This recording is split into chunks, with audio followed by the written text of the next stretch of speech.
आई रीतीभाती मला कळत नाहीत का हो? खाण्यापिण्याला पाहुणचाराला आपण कधी काही कमी पडू दिलं का त्यांना? पण तुम्ही त्यांची मनमानी बघितलीत का? सारखं आपलं मला टीव्हीच पाहिजे, मला नवीन साड्याच पाहिजेत, मला गुलाबजाम आत्ताच्या आत्ता खायचे ते पण तुझ्या हातचे, असं नको ना करायला. मला ना सगळ्यात राग याचा येतो त्या आपल्या स्वानंदीशी कशा वागतायत. मला तर वाटतंय मुद्दामच करत असतील त्या. अगं मुद्दामच आपल्या मुलीला कोणी त्रास देईल का? मला वाटते त्यांच्याबद्दल शंका आणि त्याहून जास्त भीती वाटते. त्या स्वानंदीला स्वतःच्या लेकीला अशा वागवतात तर माझ्या आधीराला माझ्या डॉलला कशा वागवत असतील त्या. बिचारी माझी डॉल. उगाचच नाही तिने वेगळं राहायचा विचार केलाय. मम्मा मम्मा आजी मोठा प्रॉब्लेम झालाय. काय झालं? स्वानंदीच्या अंगावर गरम तेल सांडलंय. ती तिच्या आईसाठी गुलाबजाम तळत होती ना, तर तेव्हा सगळं हे घडलं. स्वानंदी ठीक आहे ना? माहित नाही आजी. अगं असं कसं? पाहिलं ना आई केवढ्याला पडले गुलाबजामुन.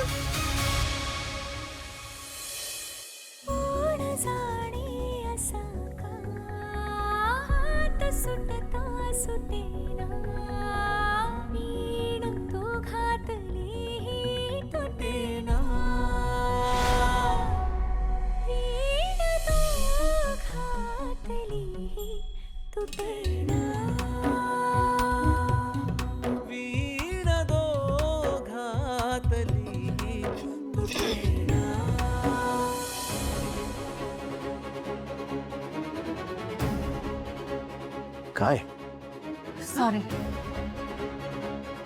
तुम्ही गॅस पाशी काहीतरी करताय ना काम? जरा लक्ष द्या ना. धडपडला असतं तर काय झालं असतं? मी नसतो आलो तर. सॉरी. सॉरी काय? स्वानंदी बाळा बरी आहेस ना तू? तेल वगैरे उडालं नाही ना तुझ्यावर? केवढा अनर्थ झाला असता बाई ग. नाही ग असा वेंधळेपणा करायचा. का असं करते बाळा? कोणाला त्रास झाला असता सांग बघू? तुलाच त्रास झाला असता ना. तुझे बाबा काय बसलेच आहेत माझ्यावर आग पकडायला. काळजी घेत जा. श्रीमंत घरामध्ये आलीयस म्हणून सवय गेली होती तिची. आपण 2 मिनिटं जरा सगळे शांत राहूया का? स्वानंदी मॅडम, तुम्हाला मी किती वेळा सांगितलं की ही सगळी कामं तुम्हाला करायची गरज नाही, त्यासाठी स्टाफ आहे. आता केवढा मोठा ऍक्सिडेंट झाला असता. बघ ना रे, मला तर विचार करूनच धडकी बदली. तरी मी विचारलं होतं ना स्वानंदी तुला की मी करू का, पण नाही म्हणाली स्वतःच करते. मग मी काय म्हणू? स्वानंदीला अशी सवयच आहे पण सगळं काम स्वतः घेण्याची. सगळ्या जबाबदाऱ्या तिलाच घ्यायच्या असतात. आता आजीच्या वेळेला पण तिने तेच केलं ना. आजीची जबाबदारी तिनेच घेतली आणि शेवटी आजी काय जिन्यावरून पडली. केवढं झालं ते. बाप रे. आणि आत्ता ते तेल सांडलं असतं तुझ्या अंगावर. हा अर्पिता, अगं माझ्या पडण्याचं उकरून का काढतेस तू? नंदू पुढाकार घेऊन काम तरी करते, पण तू इकडची गाडी तिथे केलीस का कधी आजपर्यंत? आईला मदत करायला म्हणून बाहेर येतेस आणि बस दिवसभर लोळत पडतेस तू. स्वानंदी मॅडम, मला दिसतंय की तुम्हाला या सगळ्या कामाचा ना तुमच्यावरती खूप ताण यायला लागलाय. हो नाही असं काही नाहीये. खरंच नाहीये हे. असं फक्त जरा माझा पाय आता अडकला साडीमध्ये म्हणून मी धडपडणार होते. नजर चुकीनेच अपघात होत असतात आणि ते जीवावर बेतू शकतात. आता रोहिणी नाहीये, त्यामुळे स्टाफ जर कमी पडत असेल तर आपण लगेच कोणीतरी हायर करूया. अहो मी सांगते ना तुम्हाला, खरंच इतकं काही नाही झालंय. नका एवढी चिडचिड करू. चिडचिड करतोय मी? तुमची काळजी वाटते म्हणून सांगतोय ना पोटतिडकीनी. आता जर मी वेळेत आलो नसतो धावत तर काय झालं असतं? ते काही नाही, मी सांगतो ते करायचं. आपण स्टाफ वाढवायचा. हो स्वानंदी, आपण ना स्टाफ वाढवूया, म्हणजे ना हे परत असं काय व्हायला नको. पिंट्या, जरा एजन्सीला फोन कर आणि बघ कोण मिळते का ते. हो अजय, करतो. ठीक आहे. तुला आराम करायचा असेल ना नंदू, तर माझ्या रूममध्ये ये. मी पिक्चर बघते. म्हणजे मल्लिकाने बघून दिलं तर. हं? तू पण बघ ये. चल. स्वानंदी बाळा, काळजी घे ग. येते मी.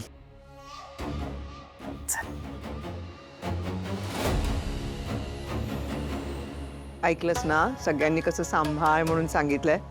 काळजी घेत जा बाळा स्वतःची. तिकडे तुझ्या माहेरी काय मी असायची तुझ्या अवतीभोवती. हो मी हिला सांभाळायचे. आता इथे कोण आहे? तुझं तुलाच करावं लागतंय ना. सांभाळ. नोकरांकडनं मदत घे. हा घाई करू नको. नक्की काही झालं नाही ना तुम्हाला? नाही काहीच नाही. आणि बास कर आता हे गुलाबजाम करणं.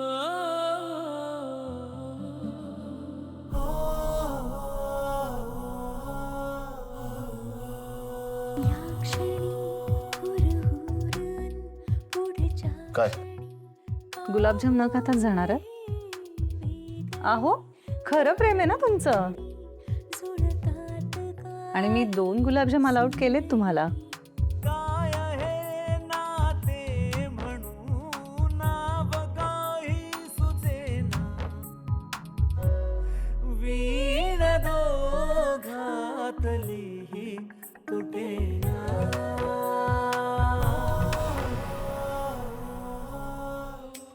खरं तर मला अजिबातच नको होते गुलाबजाम, पण आता तुम्ही इतका आग्रह करताय ना तर मला थांबवणार नाहीये. सॉरी.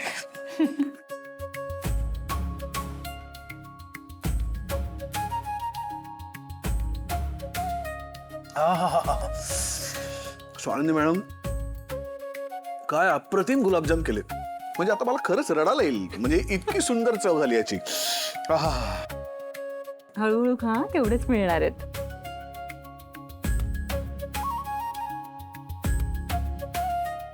Not bad.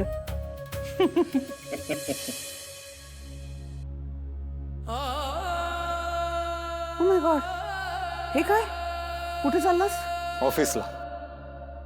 डोकं फिरलंय का तुझं? मला बोर झाले घरी बसून बसून मॉम.